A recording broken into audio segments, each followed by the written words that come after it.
তো এই আমাদের পিঠে বানানোর প্রস্তুতি চলছে। চালের গুঁড়োটাকে জল দিয়ে মাখা কমপ্লিট। এই দেখি ঘুষি মারতে দেখেছো, এই পিঠ করে ঘুষি মেরে ওটাকে মাখতে হয়।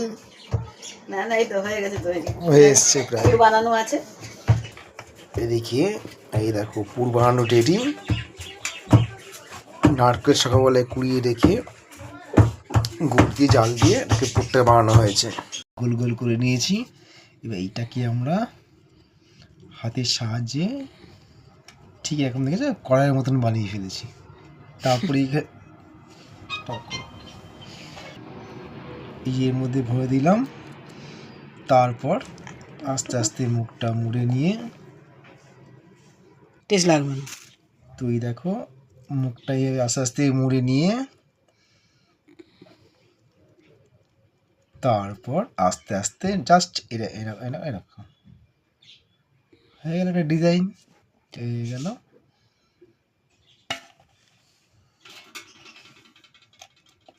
তো এই যে আমরা অনেকগুলো এভাবে বানিয়ে ফেলেছি। তো আমরা এই দেখো অনেকগুলো বানিয়ে ফেলেছি। এগুলো কীভাবে আমরা, তো ওখানে আমরা পায়েস বানাচ্ছি। পায়েসের মধ্যে পিঠেগুলো আমরা দিয়ে দেবো, হয়ে যাবে পুলি পিঠে।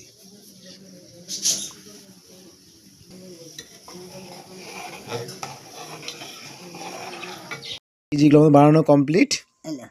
এবার এগুলো আমরা ছাড়বো হচ্ছে আমরা গরম দুধের মধ্যে। দুধ প্রায় ফুটতে শুরু করেছে।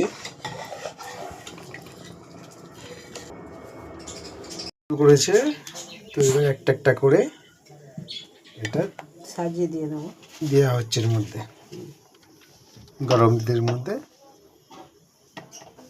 তো এই দেখো আমাদের পুরো কমপ্লিট হয়ে গেছে পিঠে বানানো, পুলি পিঠে। এই বাটিতে রাখলাম। এবার আমরা খেয়ে টেস্ট করে দেখবো কেমন হয়েছে। কমপ্লিট। এবার আমি টেস্ট করে দেখবো কেমন টেস্টটা হয়েছে। অসাধারণ।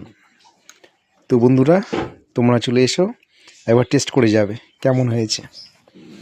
ভিডিও যদি ভালো লাগে প্লিজ লাইক কমেন্ট অবশ্যই করো।